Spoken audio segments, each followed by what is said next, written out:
Many years ago, there was a basketball series on YouTube known as 10,000 Hours. Until this day, it's been the most popular basketball documentary / series on YouTube. And in these videos, Devin Williams was training 2 to 3 main guys. But what happened to these guys?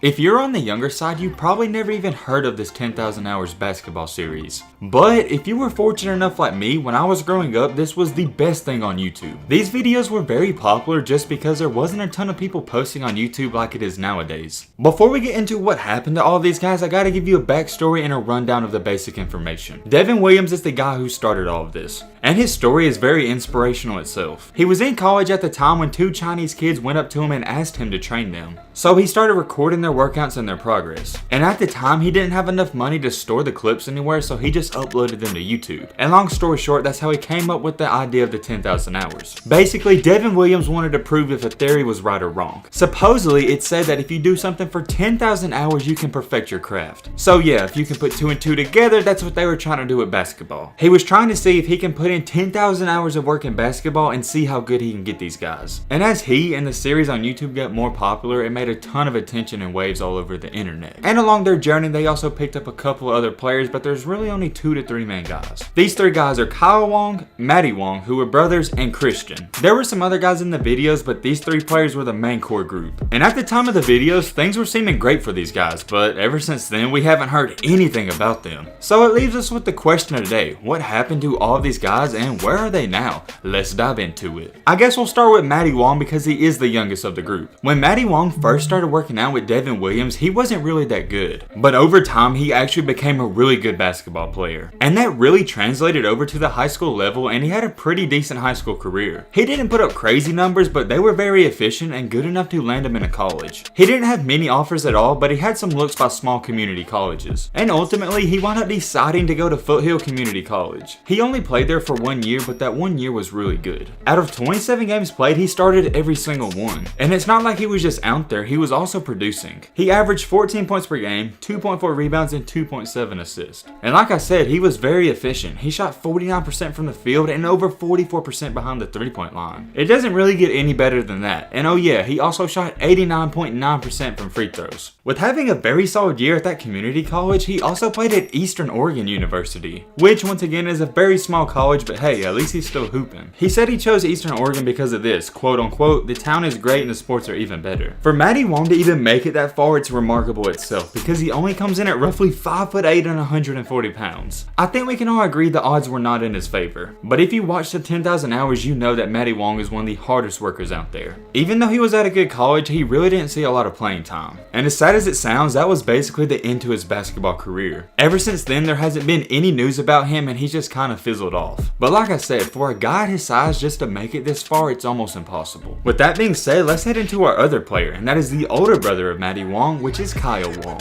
Kyle was a little taller than his brother. He came in at roughly 5'10" and 170 pounds. When Kyle started working out with Devin, he was a little older, so he didn't have as much time to prepare. But you could tell he was already really good at basketball, so he really didn't need that much help. But if you kept up with the series, you know it wasn't really revolved around him. It was mainly revolved around Christian, who we'll get into later, and Maddie. In high school though, he was really good, and this earned him a chance to play at the next level. And he actually had more offers than his brother, but he wound up deciding to go to California Baptist University. I know that's not a crazy good school, but some of you don't realize how good you have to be to play at the next level. In high school, he was MVP as a senior and was the player of the year for his county. And before he wound up deciding to go to California Baptist, he actually went to Skyline. Skyline College is a real small college in San Bruno, California. He was an all-conference player and led the conference in scoring with 16.4 points per game. And like his brother, he was very efficient. He shot 53% from the 3-point line. Hold on, 53% from the 3-point line? We gotta give my dude some credit. Anyways, continuing on, when he decided to go to California Baptist, this is when things started to change. In his first year there, he started every single game, which is really great. He shot 43% from the field and 40% behind the arc. And from the free throw line, he shot roughly 80%. And for the year, he wound up averaging a pretty decent 9.4 points per game. But heading into his senior year, this is when things really took a turn for the worst. I tried to do some digging, but I have no clue what happened. He went from starting every game as a junior to only starting 1 game as a senior.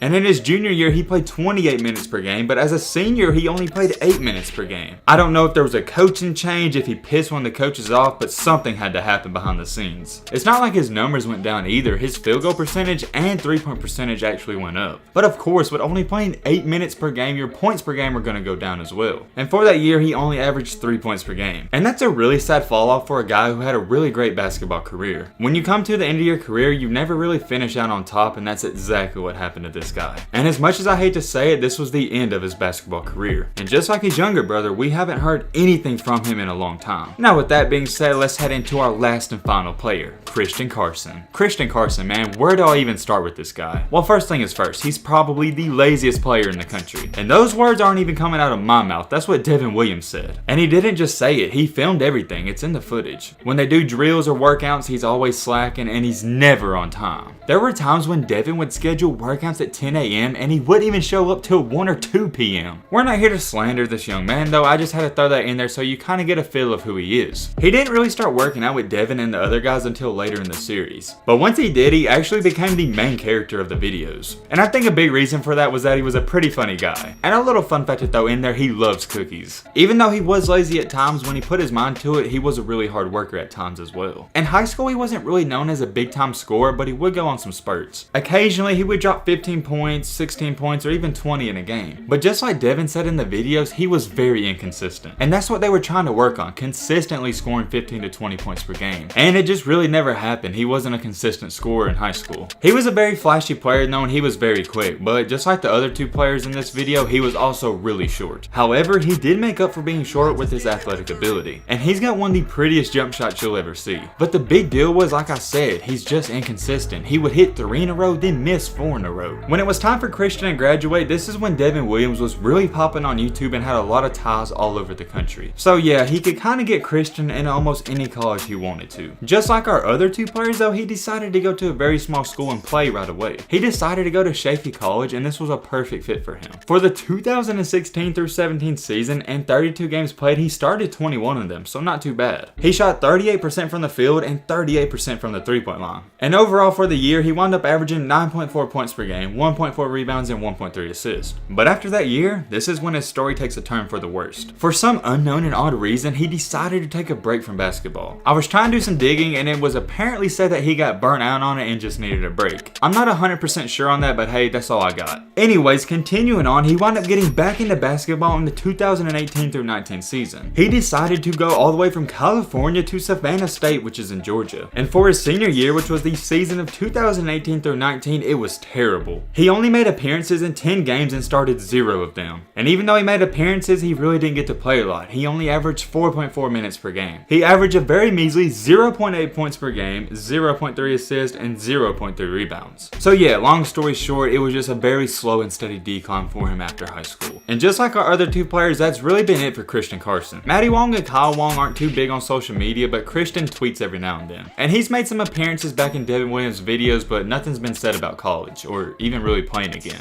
All three guys in this video have a real similar story. They were very small and underrated guards in high school. Even though they were small, they were good enough to get to the next level. And even though things started out pretty great for them at the next level, it was just a slow decline. And when they fell off really hard, and no one's heard anything from them since then. I'm wishing all three of these guys the best of luck in their future, and I hope they continue to succeed at whatever they choose to do in life. But as much as I hate to say it, it really doesn't look good if they want to continue to pursue basketball. 10,000 Hours was a worldwide known series on YouTube, and it had 3 main guys to it, and they were very good basketball players. But ever since the series kind of died off, so did they. But hey man, with all this being said, that's about gonna wrap up this video. I hope you guys enjoyed. I hope you guys learned something. If you're new to the channel, what are you doing? Join the family and hit that subscribe button and leave a like for more. And as always, let's be great. I'm out, y'all. Peace.